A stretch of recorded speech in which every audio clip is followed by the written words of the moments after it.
friends, Father Frank Pavone here, National Director of Priests for Life. Welcome to our evening broadcast. We come to you each evening around this time and each morning around 9 o'clock, and always giving you new ideas about ways you can be involved in the effort to end abortion. And that is what we are about. That's what we are about, and that's what we're going to do. Do you want to help us do that? Do you want to be involved in the historic effort to bring an end to the tragedy of abortion? Well, then, you've come to the right place, and I ask you to stick with us here at the right place until we get the job done. Priests for Life is a family of ministries that is ready to join hands and hearts and minds with you to be able to bring protection to the children most vulnerable, the ones who are still in their mother's womb. Well, I want to tell you today about a key effort that a coalition of pro-life groups really got behind this very day in a strong way, and I want to explain how you can be part of it. A few weeks ago, we had right here in our office building, our headquarters of Priests for Life, a gathering of national pro-life leaders. We do this regularly and in various parts of the country, but this was a 3-day summit meeting of national leaders and groups that you would know and you would recognize. The Heartbeat pregnancy centers were represented, for example, and Americans United for Life, along with 40 Days for Life and National Right to Life and various other groups, Pro-Life Action Ministries, and others. And of course, we were hosting them here at Priests for Life. And we came up as a group of leaders. There were about 45 leaders here, and many others that we're in contact with regularly that couldn't come physically to the meeting. And we came up with 6 points of consensus and action that all these groups, which together reach tens of millions of people across America, would do, that we would do together, that we would do vigorously. And one of those steps I want to describe to you here this evening, because together we launched it today. Now, it didn't start today. It's been underway, as I'll explain. But today we sent out a joint press release, all these different groups. And you'll see the release on our main website, which is endabortion.us. And the release was about an effort that we want you to be part of, whereby we speak to the courts the reasons why Roe v. Wade should be reversed. But we don't just speak to them in the way that we speak to our legislators, because the way you approach the courts is different from the way you approach your legislators. You approach your legislators to lobby them, to say, I want you to vote on this on this particular way, on this particular bill, just like we were lobbying our senators about the vote that they just took on the Born Alive Abortion Survivors Act, just like we need to be lobbying our House members right now on their position on the very same bill. And then we tell them, you know, if you don't vote in a way that represents our convictions, then we're not going to vote for you when it comes to elections. Well, that's very appropriate for how we deal with our lawmakers, but that's not the way we deal with the courts. We understand we don't lobby judges or Supreme Court justices. But that doesn't mean we don't communicate with them. As a matter of fact, in the whole matter of how to reverse Roe versus Wade, how to overcome Roe versus Wade, there are certain dynamics that the courts follow. There are certain things that need to be in place that the court needs, that judges need to know about. And there is a role, actually, for the voices of the American people. Because when, for example, a court decision is considered to be precedent, and let's put that word here on the board, okay, what does that mean? That means the court has decided something. Okay, so the court has decided the matter, perhaps for a long time, and perhaps by means of multiple decisions. Now, the courts have ruled on abortion from many different angles for a very long time. And as you know, in 1973, the Roe v. Wade and Doe v. Bolton decisions, 2 companion cases, decided to allow babies to be aborted throughout all 9 months of pregnancy. So Roe v. Wade, these are Supreme Court decisions, and the companion case, Doe v. Bolton. By the way, those of you who follow my work closely know this. Some of you may not know it.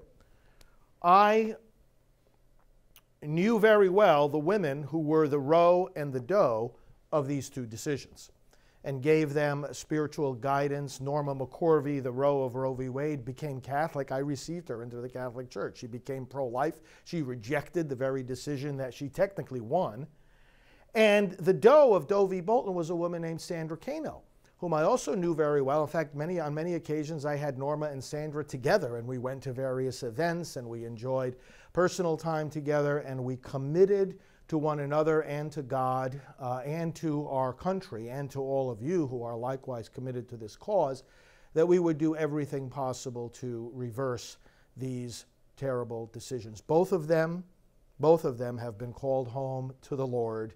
I miss them both, but I know that they are cheering us on from heaven and certainly want us to tell their stories, because both of them were pro-life, brothers and sisters. The winners of the 2 Supreme Court cases that legalized abortion were both pro-life and worked so hard and prayed so hard to overturn those decisions, and they're still praying hard, and they're relying on us to carry out that work. That's just a little aside. So 1973, we've got this precedent where the court decides that abortion will be permitted, and then many other decisions of the Supreme Court reaffirmed the barbaric and erroneous decision of Roe v. Wade. Now, the Supreme Court has reaffirmed it, and the lower courts, when they rule on abortion, those judges, when they're ruling on a matter that the Supreme Court has also ruled on, are obliged to look at what the Supreme Court has said on the matter and to apply it to their cases, because they are lower courts. And so these judges are very, very aware of their responsibility to apply Supreme Court precedent. That's for the lower courts. But even though they might apply the decision of Roe v. Wade and Doe v. Bolton to allow abortion, that doesn't prevent them from criticizing it. They apply it, but they can also criticize it. And there has been a lot of criticism of Roe versus Wade by other federal judges. There's been a lot of criticism of Roe v. Wade by the lower courts. Even though those lower courts are not in a position to reverse it, they can criticize it. And they can say, this reasoning is wrong, the reasoning is not constitutional, we disagree with the reasoning. And those kinds of arguments in their decisions in the lower courts can eventually find their way up to the Supreme Court, because what the Supreme Court can do is reverse its own decisions. So precedent, yes, the Supreme Court looks back. How did it judge on the same matter that they might be considering in a particular case in the past? How do they judge on it in the past? They'll look back at that. They'll give a lot of weight to that. But it's not dogma. Precedent is not dogma. It's not unchangeable. The Supreme Court can reverse its own precedent, its own decisions. Lower courts can't reverse the Supreme Court decision, but the Supreme Court can reverse its own decisions. And that, of course, is what we look forward to happening eventually with Roe v. Wade. You'll hear this word precedent. Another a phrase that you'll hear, it's 2 Latin words referring to the same thing, stare decisis. The things that have been decided stand, okay, is what it means. You'll hear these terms thrown around, especially when new judges are being confirmed either to the lower courts or to, in the case of a new Supreme Court justice, you'll hear this. You heard this spoken about during the hearings for now Justice Brett Kavanaugh. Speaking of Kavanaugh, and also of Neil Gorsuch, by the way, I've been making my way through this very thick book called The Law of Judicial Precedent. There's that word. Things that the court has already decided. The Law of Judicial Precedent. It's a pretty detailed book. It's actually co-authored by, it looks like about a dozen judges, among them Brett Kavanaugh and Neil Gorsuch. William Pryor, Bill Pryor, is someone I also know personally there from Alabama on the 11th Circuit. This book contains a section where it talks about, okay, under what circumstances could the court reverse a decision that's even been a very long-standing decision? Listen to this. Let me just read to you what some of these circumstances are. Courts must consider many factors when deciding whether to overrule an earlier decision. Most saliently, these.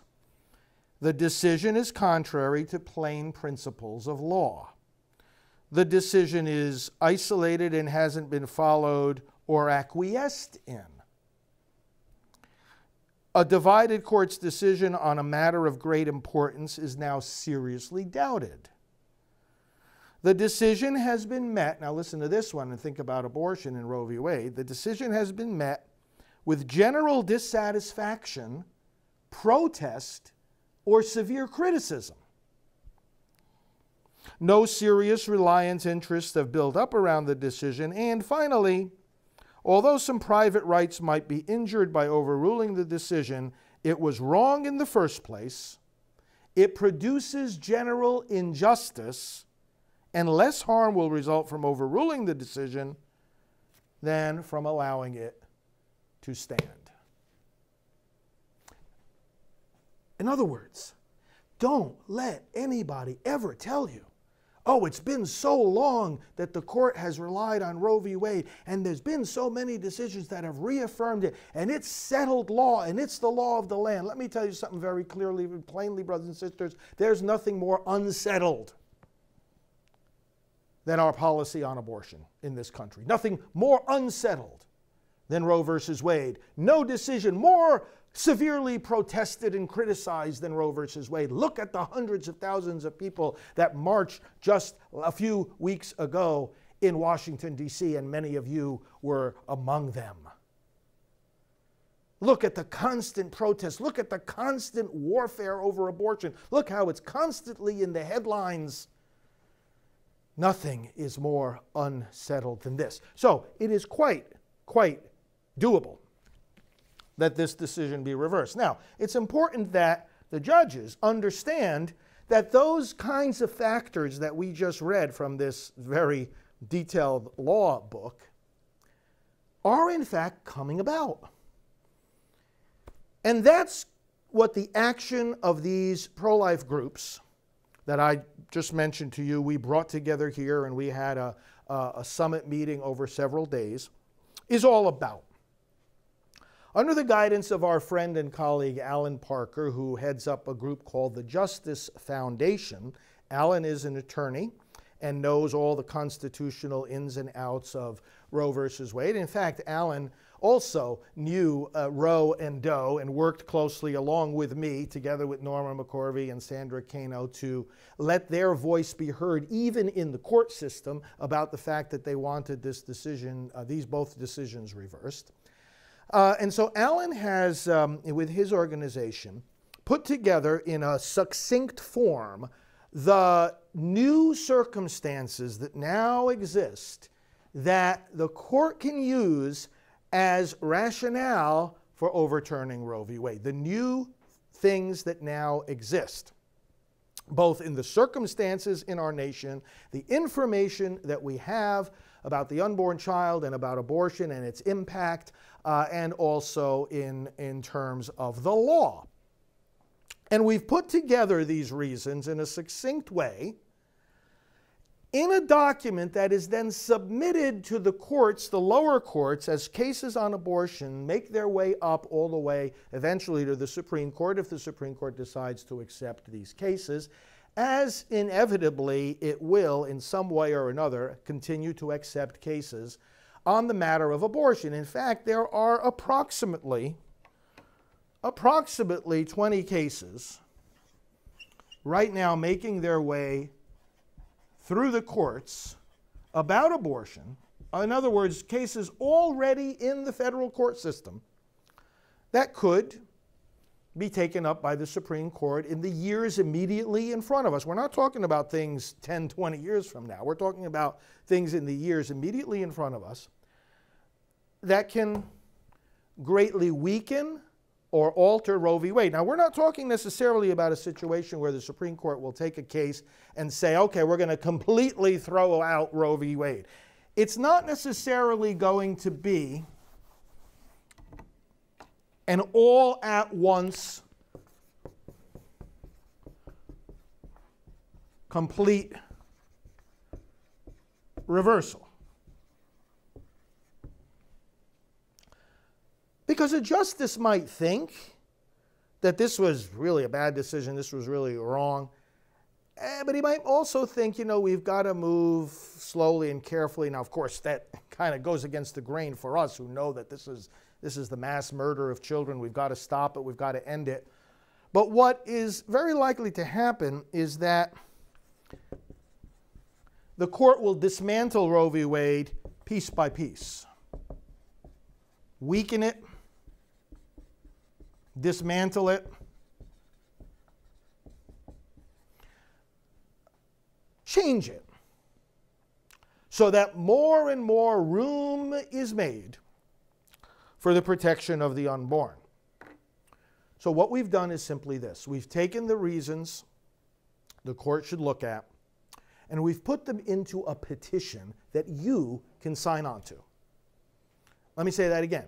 We've taken the reasons that the court can and should use to reverse Roe v. Wade, put them in a petition that you can sign on to, and then what happens is that in a very legally careful way, these reasons are incorporated, these petitions are incorporated into the court decisions about abortion, and they become part of the argument, they become part of the record. And then if that case is appealed and that case is eventually accepted by the Supreme Court, can make its way right into the Supreme Court. Let me go over with you now, because today these groups that are working on this and are inviting you all together to sign this petition, various groups have sent out press releases today, including us. And also, we have sent out an action alert, and I want to tell you right now where you can go to see it and to sign it. It's our action page that I always talk to you about, stopabortionnow.org. So at Stop Abortion Now, I'll tell you how to do this, and then I'll go through an explanation of what these 5 points are. StopAbortionNow.org has our various action alerts, and you'll see them on the page. If you scroll down, there's a few introductory paragraphs. You scroll down, and you'll see them. And the first one says sign the petition. Now, I want you to read what the action alert says. So you have to go through a few pages, but this is so important. Read it, take a look at it, click the buttons that you see, and eventually it'll bring you to the page where you actually sign on to the petition. But we want you to read it first before you get there so that you know exactly what the logic of it is. I'm going to go through a few of these points. So let me respond first to a few of the comments that are coming in. Carmen says accurately here, Ruth Bader Ginsburg would need to retire so President Trump could appoint another conservative pro-life judge on the Supreme Court.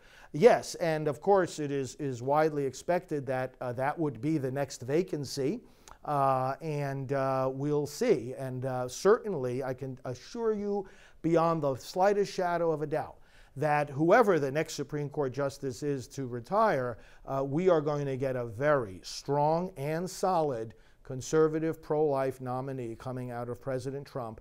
And we have the majority in the Senate. We've got it.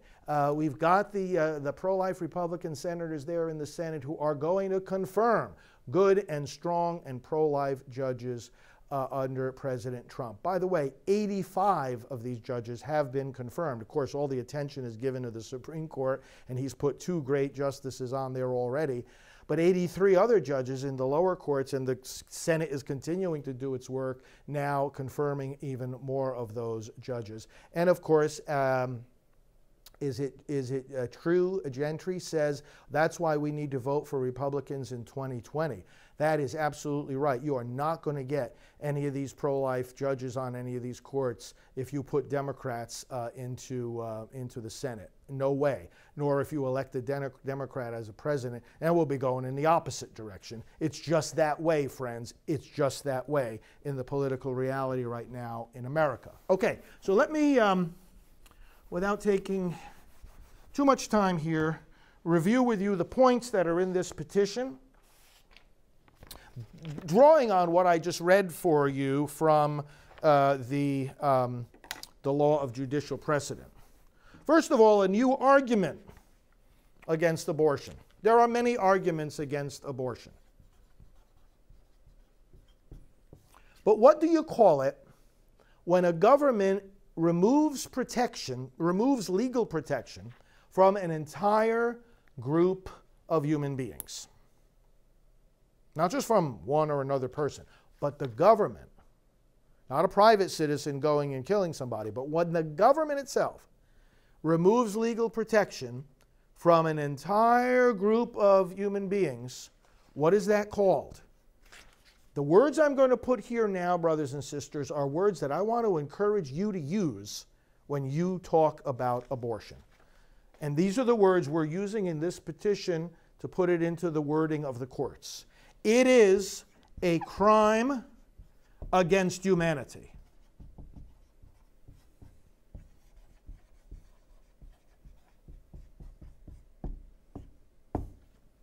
Let us no longer hear the words that it is a choice. Let us no longer hear the words that it is reproductive freedom, justice, or any part of health. Let us be clear, it is a crime against humanity. And this phrase has a particular meaning in history. Again, it's when a government deprives legal protection from an entire group of human beings. It's a crime against humanity. So the argument here is look at abortion, the argument to the courts, look at abortion in this new way. Secondly, there is new scientific evidence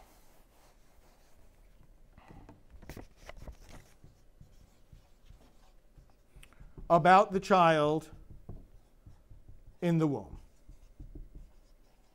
We have come to know more about the child in the womb from 1973 until today than we have known in all human history until 1973.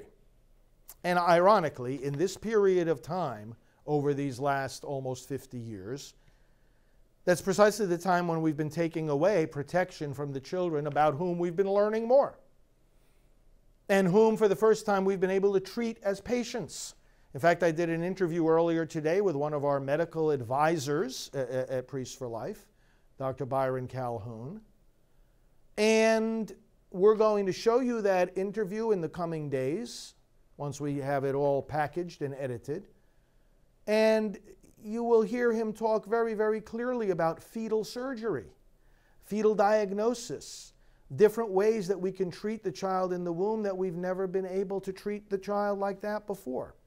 We have new scientific evidence about the fact also that this is a human life from conception, from fertilization. We know more about it than ever. So much so, I want you to understand that in Roe versus Wade, the court said, Roe versus Wade, we don't know.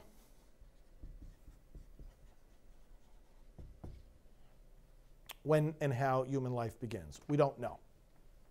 We don't know if this is a human being in the womb.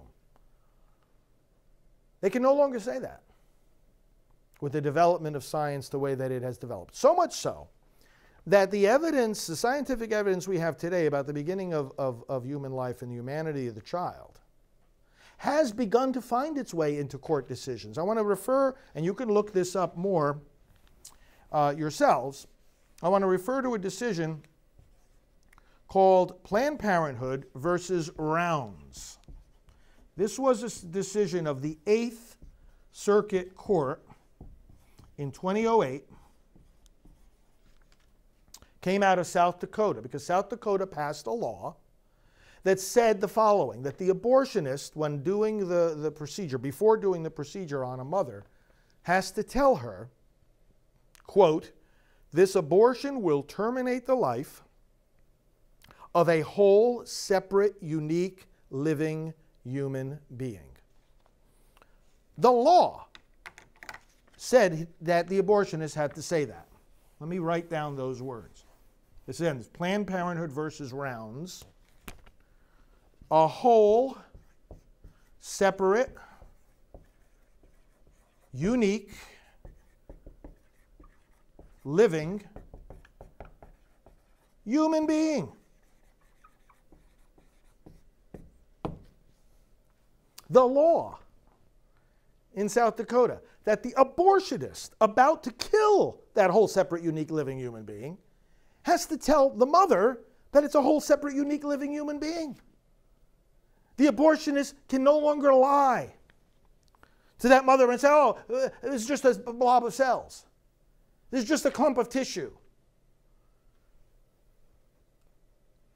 Planned Parenthood tried to say, "Oh, but you're imposing some kind of moral or religious or philosophical belief," and the court came back and said, "No, the doctor is simply speaking what the medical and scientific truth is, that abortion destroys a whole separate, unique, living human being." This is important, that the court upheld that law. And this is at the federal level. This is at the circuit court in the 8th Circuit. That's crucially important. And that could make its way into the Supreme Court as time goes on here. I want to give you a website here too. I want to give you a website and an app. There's an interesting website. It's secular, nonpartisan, purely scientific.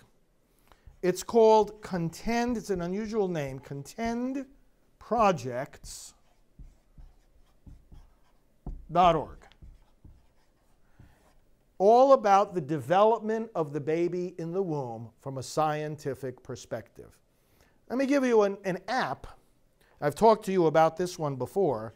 See Baby Pregnancy Guide. These are two different resources. See Baby Pregnancy Guide is an app. Look it up in the App Store. You're going to fall off your chair when you see the videos of the baby at the different stages of pregnancy. In the app, you can click on whatever week of pregnancy you want, and you'll see some facts of the embryology of the development of that baby, and then you will see pictures and video of the living baby moving around in the womb. It is really fabulous. So between these two resources, this Contend Projects also has curricular material for children in schools. Really, really, really awesome stuff. So contendprojects.org and the See Baby Pregnancy Guide app in the App Store. So what we're saying here is, hey, things have changed. What we're saying to the court, and again, I invite you to check out our action alert that we sent out today. If you get our action alerts, you will have gotten this in your email. Otherwise, go to stopabortionnow.org. I'll leave this up here, stopabortionnow.org. And what we're saying in this petition to the courts is, hey, folks, things have changed. And yes, the court has reaffirmed Roe v. Wade again and again and again, but you know what Roe v. Wade said is now no longer true. That we do not know, or we are not sure, or we cannot tell when and how a human life begins. What else has changed? New evidence that abortion harms women. In the development of constitutional law in the United States, the courts sometimes rule in favor of a particular group of people because they think they are protecting their rights. And then, as time goes on, they realize that what they thought were protecting their rights was actually harming their rights, and so they reverse their decision in the light of new evidence that their decision is harming a group of people that they thought they were helping. The court in Roe v. Wade thought it was helping women. Help them avoid the burdens of childbearing, help them get the benefits of being able to abort that child. But what if the court now sees evidence that the abortion is actually harming the very women that they thought it was helping? Now, we've seen this dynamic before in the courts. When the court reversed itself in Plessy versus Ferguson in regard to separate but equal, and the court realized after a while that the separate part was harming the people that they were claiming were equal, and so reversed itself in terms of segregation. What we see this dynamic also applying to over the years, you could look at the cases in more detail, workers' rights versus the rights of companies and capital, workers' rights, children's rights, the whole controversy over child labor, and so forth, women's rights in various contexts. And so, what we see as we look at the evolution of constitutional law and the decisions of the court over the generations is that what was once thought to help a certain group, and when evidence comes forward that is now hurting that particular group, well then, brothers and sisters, that opens the way for the court to change its mind and to say, hey, we're not God, we're human, we can make mistakes, we did make a mistake, and now we're going to make things right. Now, the harm that abortion does to women, you know very well that Priests for Life, together with Anglicans for Life, has the Silent No More campaign.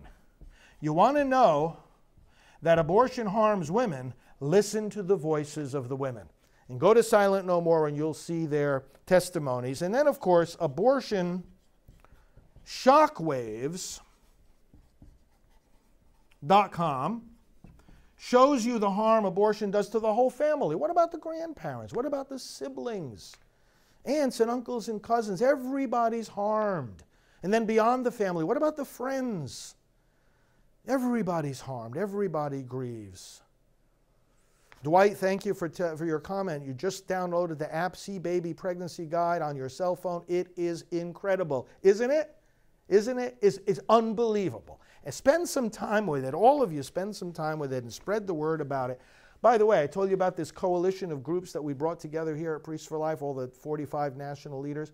That was another one of the action items. Besides this petition that we're talking about, another one of the action items is we're going to use that guide. I'm just going to give you a sneak preview here. We're going to use that pregnancy guide, and from March 25th to Christmas, we're going to lead the whole country on a 9-month journey through pregnancy, and we are going to get the images of those babies and the videos and the facts about fetal development out to the churches and the schools and the pregnancy centers and the media and all over the place. It's going to be great. So the evidence that abortion harms women, also I'm going to give you another website here, standapart.org.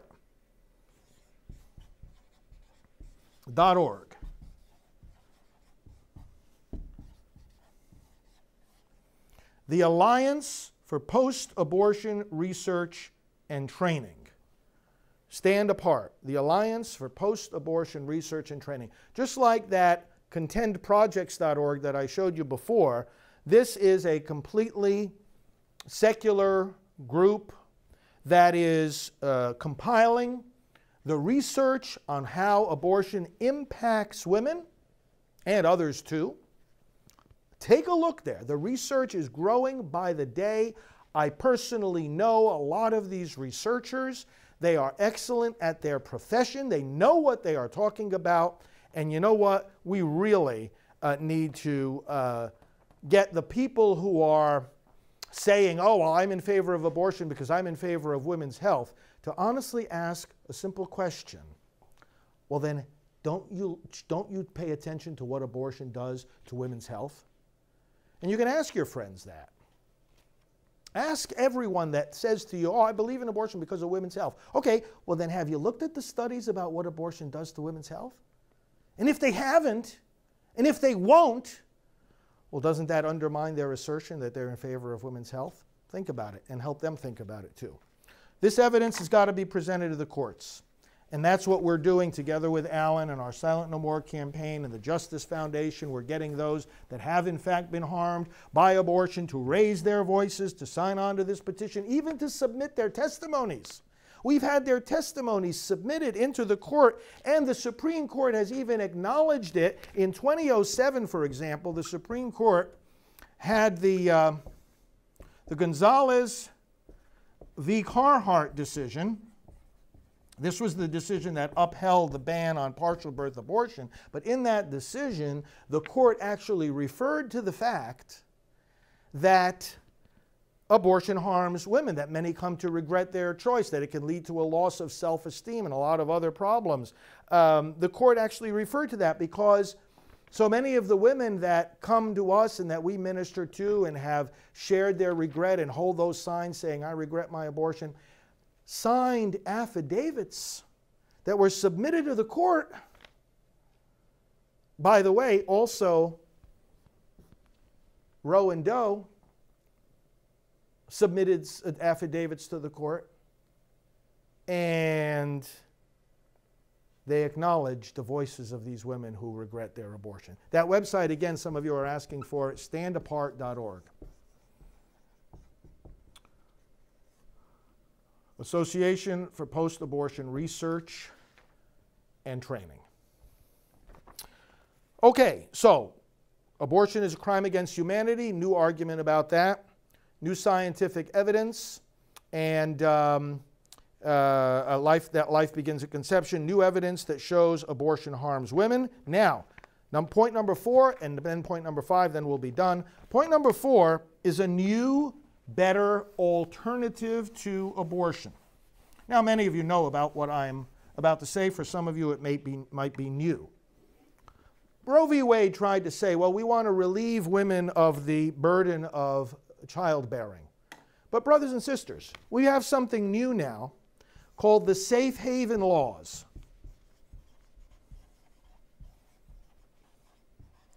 Not wanting to bear the burden of child rearing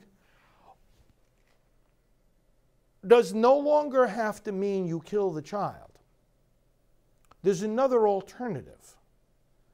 A person who, maybe they don't want to go ahead and make an adoption plan either. You know, people are in all sorts of pressures and circumstances and levels of immaturity and fear, desperation. The Safe Haven Laws, which exist in all 50 states, allow people to leave a newborn baby at a designated place. Sometimes it's the local fire station. Each state will have its own specific laws here. No questions asked.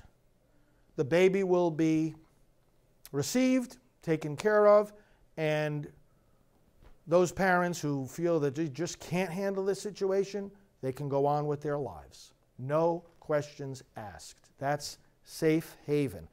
Check out Safe Haven Alliance.org for more information about this. What we're saying from a legal standpoint to the court is that you no longer have to permit the killing of the baby if what you're trying to do is give families and mothers and dads an alternative to childbearing, an alternative to a situation that they find impossible, circumstances where they can't raise a child. You no longer have to say, well, then just go to a clinic and have the baby dismembered limb from limb. No.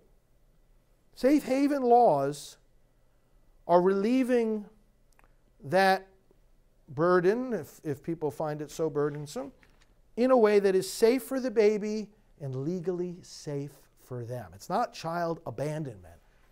It's legal and it's safe, and they walk away, no questions asked. Take a look at that, because this is part of this petition to let folks know, or let the courts know these new arguments. And finally, a very simple fact, also part of the new circumstances of our time, is the millions of people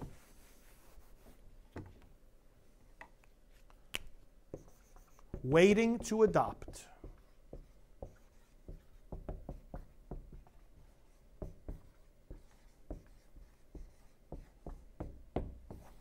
We know so many of them. They come to us. They come to me. Father, if you save one of these babies, please let us know. We want to adopt these children.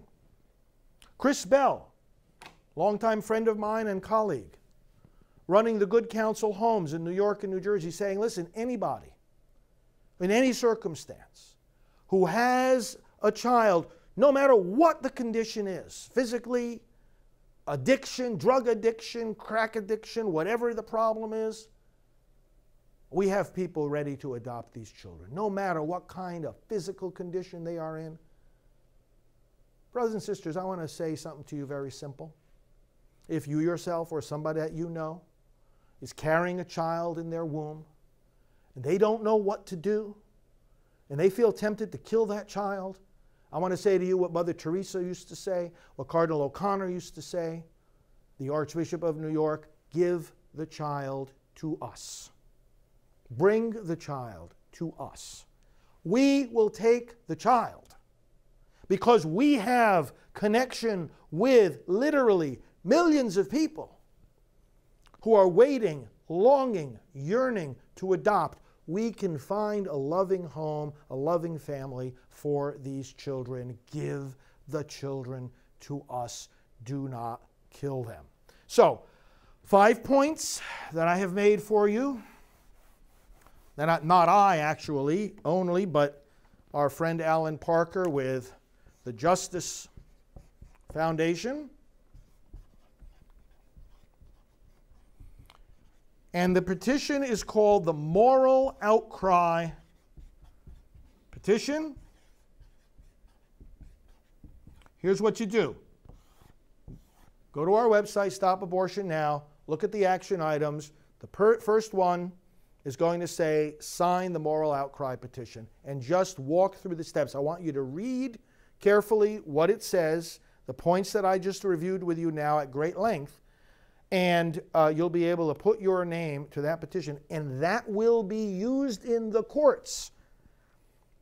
Tens of thousands, about 75,000 of these petitions have already, these names have already been signed on to this, and they have already been used. See, here's the good thing about this. It's not just being used at one particular time.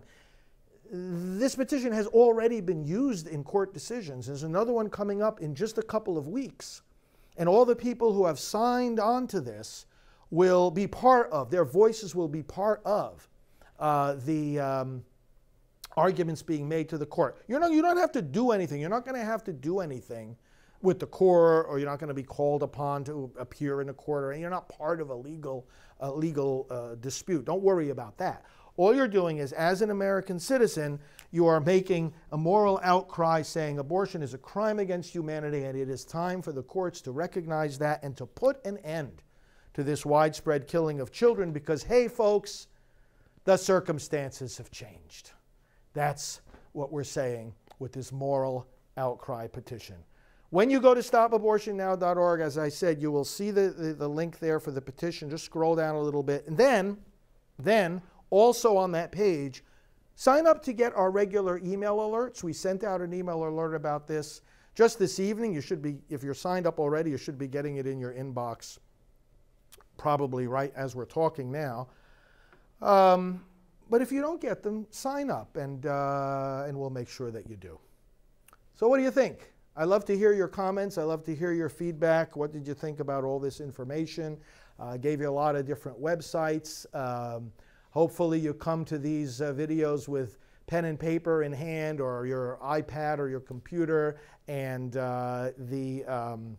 Of course, the ability to watch these videos again is very, very easy, of course, on these different platforms that we're broadcasting on right now. Let me see a few of the comments that are coming in. Mary, where do I post my moral outcry?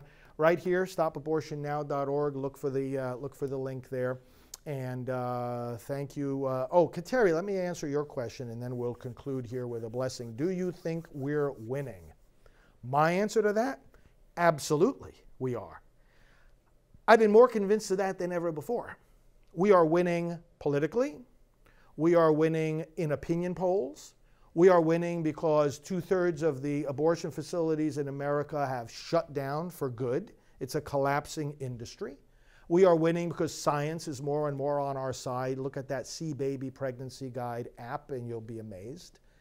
We are winning because young people realize how bad abortion has impacted them and their families, and they are the most pro-life generation. We are winning because those who have been through the abortion experience are becoming silent no more, and their voices are indisputable and undeniable. And the Silent No More campaign is changing minds and hearts because people are saying this is a bad product. It should not be allowed. Silent No More is growing and growing. We are winning for so many reasons. We are winning in the states, as in the last few years we have passed hundreds, literally hundreds, of pro-life laws. It is awesome. We are winning because the courts are changing, and President Trump is putting pro-life judges in there who are going to far outlast his administration and will be serving for life. This is all awesome stuff. Now, Joan is asking, how come we lost the other day? I don't understand what went wrong. Well, Joan is referring to the vote in the United States Senate on the Born Alive Abortion Survivors Protection Act. The reason that we didn't pass that law in the Senate was that the vote was a procedural measure to stop debate. In other words, to overcome the filibuster of the Democrats. And that requires not a majority, but a supermajority, which we simply don't have. 60 votes. It requires 60 votes. And I mean, if the Democrats weren't so lockstep in step with the abortion industry, we would have passed that vote for sure. Because we did have a majority. 53 voted for that measure, including 3 Democrats. But the point is that the threshold is high. So we have to keep on that track through elections, get more pro-life members of the Senate. As some of you were saying in the comments tonight, we've got to stop electing all these Democrats because they're all pro-abortion with half a handful of exceptions. Get the pro-life people in there, and then we'll win more of these votes. We keep pressing on. We're not in the least discouraged at all. As a matter of fact, the fact that the Senate right now could not pass a measure protecting babies born alive, my friends, and this is another reason why we're winning, it's waking people up. People are saying, I can't believe this. You can't even protect the baby born alive. Well, then where do you draw the line? And that's what we have to ask these Democrat senators who voted against this. Okay, so obviously for you, birth is not enough of a dividing line to say that the protection of the baby overrides the choice of the mother. Well, then when does it happen? 6 months? A year? 2 years old, 3 years old, 10 years old? Where do you draw the line? At what point does the law have to say there is no such thing as a choice to kill this child? At what point does the law have to say there is no such thing as the doctor's right to kill the child? Where do you draw the line? Yes, we're winning. And I'm convinced that if you step up to the plate, study the information I'm giving you. Keep coming back more each day to get more information. Pass that information along to others. Sign up for the action. Do the action and pray constantly. We together will, in fact, be celebrating the victory. Brothers and sisters, thank you for joining me tonight. Share this with others. And let's ask now the Lord for his blessing. Father, send the Holy Spirit, the advocate, who pleads our cause in the heights of heaven. And may he fill us and make us strong, effective advocates for the children yet in the womb. Enlighten our legislators, enlighten our clergy and our pastors, that there is nothing more urgent or important right now than ending abortion, protecting the children who are the smallest and the weakest among us. Open their eyes, open their hearts, open their mouths, and let us end this Holocaust. Send that Holy Spirit upon us now, O God, the Spirit sent from the Father and the Son, the giver and Lord of life. May he bless us, the Father and the Son and the Holy Spirit. Amen. Father Frank Pavone here of Priests for Life. God bless you all, and we'll talk to you at 9 o'clock tomorrow morning. Thank you. But you know what? When you and I take up this call and we talk about abortion, if we speak about it in church, we're told we're too political. If we speak about it in the political arena, we're told we're too religious. If we speak about it in the world of the media, it's too disturbing. In the world of business, it's too distracting. In the world of education, it's too controversial. In the streets, it's too disruptive. So abortion, if abortion is wrong, where do we go to say so? We go into the churches, we go into politics, into the media, into business, into education, and into the streets. Some churches haven't wanted to get involved in political hassles with the government, so they've been silent on abortion. They didn't want to get involved in hassles from the government. They didn't want to take the fight to the government. So now with the HHS mandate, the government took the fight to them. And when it comes to that mandate, we've got a simple message. We will obey God rather than men. As Alveda can tell us, her uncle said one day to the civil rights movement, we've got a lot of obstacles in our way, but we're not going to let anything turn us around.